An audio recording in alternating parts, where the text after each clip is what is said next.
Hi everyone, welcome back to my YouTube channel. അപ്പോൾ നമ്മളിന്ന് friends എല്ലാവരും കൂടി ഒരു ഗെറ്റ് ടുഗദർ പോലെ കൂടാൻ നമ്മുടെ വേറൊരു ഫ്രണ്ട്സിൻ്റെ വീട്ടിൽ കൂടാൻ തീരുമാനിച്ചു. അപ്പോൾ കുറച്ച് ബിരിയാണി കാര്യങ്ങൾ ഒക്കെ ഉണ്ടാക്കാമെന്ന് വിചാരിച്ചു. ഒരു മെമ്മറി ആണല്ലോ, അപ്പോൾ അത് ഞാൻ റെക്കോർഡ് ചെയ്യാമെന്ന് വിചാരിച്ചു. അത് നിങ്ങളെയും കൂടി കാണിക്കാമെന്ന് വിചാരിച്ചു. അപ്പോൾ എൻ്റെ വിചാരങ്ങളെല്ലാം നിങ്ങൾ കേട്ടല്ലോ. അപ്പോൾ നമുക്ക് നേരെ വീഡിയോയിലോട്ട് പോകാം. ഫസ്റ്റ് നമുക്ക് ബിരിയാണി വെക്കാനുള്ള ചിക്കൻ വാങ്ങിക്കാൻ പോകണം. അതിന് കാതറിക്ക വരണം. അപ്പോൾ ഞങ്ങൾ രണ്ടും കൂടിയാണ് ചിക്കൻ മേടിക്കാൻ പോണത്. എന്നിട്ട് നമ്മുടെ തൊട്ടടുത്ത് തന്നെ കേട്ടോ ഫ്രണ്ടിൻ്റെ വീട്. അപ്പോൾ എല്ലാവരെയും കാണിച്ചു തരാം, കുക്കിംഗ് ഒക്കെ കാണാം, ഒരു രസമല്ലേ. അപ്പോൾ നേരെ നമുക്ക് വീഡിയോയിലോട്ട് പോകാം. നമ്മുടെ തൊട്ടടുത്ത് ഫ്രഷ് ടു ഹോം ഉണ്ട്, അവിടെ നിന്ന് തന്നെ ചിക്കൻ വാങ്ങിക്കൊണ്ട് വരാമെന്ന് വിചാരിച്ചു. അവിടെ നിന്ന് നേരെ പോയത് ലിജോയും ജെയിനെയും പിക്ക് ചെയ്യണം. അത് കഴിഞ്ഞിട്ട് നമ്മുടെ പാർട്ടി നടക്കുന്നത് നമ്മുടെ ഷെറിൻ്റെയും ബിബിൻ്റെയും വീട്ടിലാണ് കേട്ടോ. അവിടെ വെച്ചിട്ടുണ്ടായിരുന്നു. പാർട്ടി എന്ന് പറയാൻ പറ്റത്തില്ല, ഞങ്ങളുടെ ഒരു ചെറിയ കുക്കിംഗ് പരിപാടിയൊക്കെ.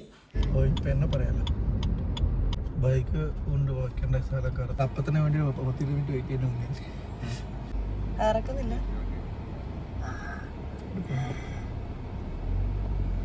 കൈ ചൂണ്ടുന്ന നോട്ടിലാണോ?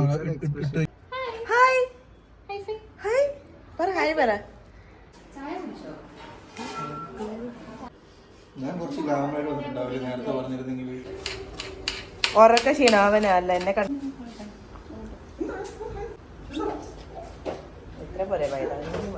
സോൾട്ട്, മഞ്ഞപ്പൊടി, ആവശ്യത്തിന് തൈര് ഇട്ടിട്ട് നമ്മളിങ്ങനെ മിക്സ് നമ്മളിങ്ങനെ മിക്സ് ചെയ്യാം.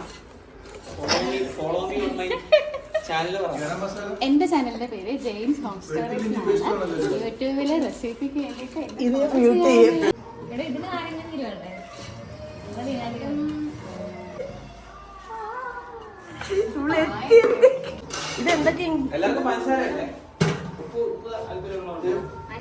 ബസുമതി റൈസ് ഒരു 20 മിനിറ്റോളം നമ്മൾ സോക്ക് ചെയ്ത് വെക്കണം കേട്ടോ.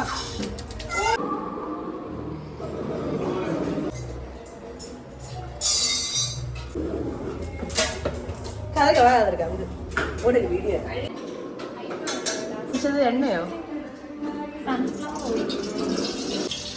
കുറച്ച് സൺഫ്ലവർ ഓയിലും നെയ്യ് ഒഴിച്ചിട്ടുണ്ട്. അത് ചൂടായി വരുമ്പോഴത്തേക്ക് നമുക്ക് നൈസായിട്ട് അരിഞ്ഞ സവോള വഴറ്റാം.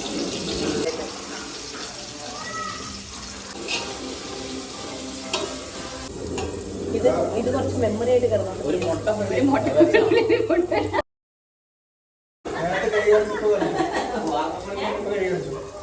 പോയോ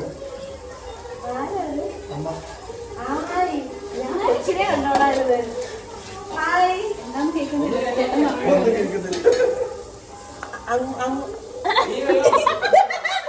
കേൾക്കുന്നത്?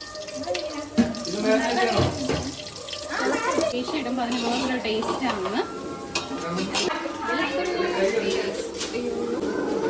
ഇഞ്ചി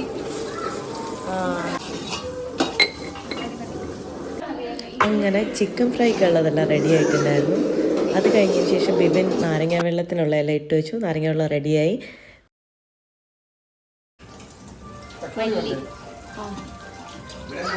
ഇവിടെ കുറച്ച് വെള്ളം ചേർത്ത് ഷെഫല്ലേ ഓക്കെ.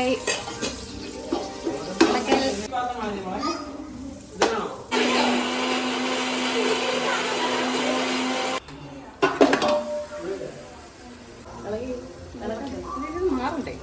ഓക്കെ.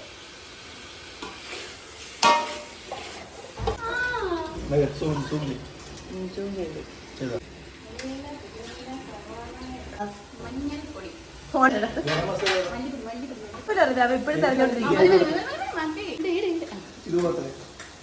മസാല ചേട്ടൻ്റെ പറഞ്ഞിട്ടോ. ആ മതിയാണല്ലേ?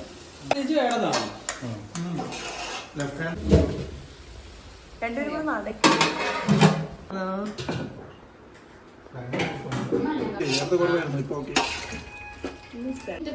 2 മിനിറ്റ് ആയി. ഞാൻ 3 മിനിറ്റ് കഴിഞ്ഞ് ഒരു പച്ചമുളക് ഇട്ടാൽ മതി.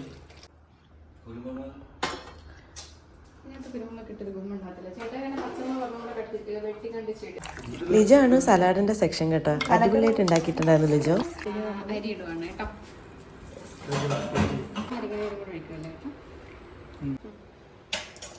നാരങ്ങ നീര് ഒഴിച്ചു. നല്ല തമാശയല്ലേ?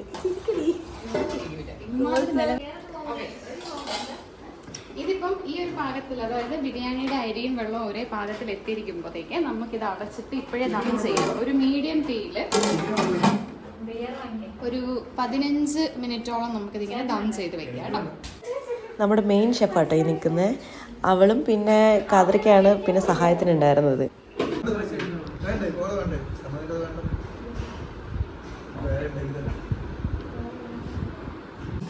ആ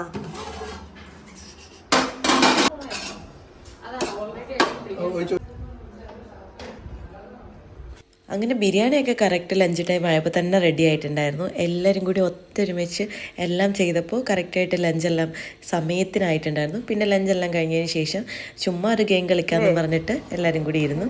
പിന്നെ വൈകുന്നേരമൊക്കെ ആയപ്പോഴത്തേക്കിന് തൊട്ടടുത്തൊരു കടവുണ്ട്, അങ്ങോട്ടേക്ക് പോകുന്നൊരു പ്ലാനിങ്ങുമായിട്ട് ഇറങ്ങി. പക്ഷേ ഇറങ്ങിയപ്പോൾ തന്നെ മഴ ചാർന്നു തുടങ്ങി. പിന്നെ ഇറങ്ങിയല്ലോ എന്ന് ഓർത്തിട്ട് ആ ഒരു സ്പിരിറ്റിൽ എല്ലാവരും കൂടി അവിടെ പോയി. നല്ല ഭംഗിയുള്ള സ്ഥലമാണ് കേട്ടോ, ഇരിക്കാനും ഒക്കെ ആയിട്ട് എനിക്ക് വളരെയധികം ഇഷ്ടപ്പെട്ടു. പക്ഷേ കൊതുക് കാരണം നമുക്ക് അധികം മഴ ആയതുകൊണ്ട് അധികം ഇരിക്കാൻ പറ്റിയില്ല. അപ്പോൾ ഞങ്ങളുടെ ഇന്നത്തെ സൺഡേ ഇങ്ങനെ പോയി. അപ്പോൾ നിങ്ങൾക്ക് ഈ വീഡിയോ ഇഷ്ടപ്പെടുകയാണെങ്കിൽ please do like, share and subscribe. Thank you.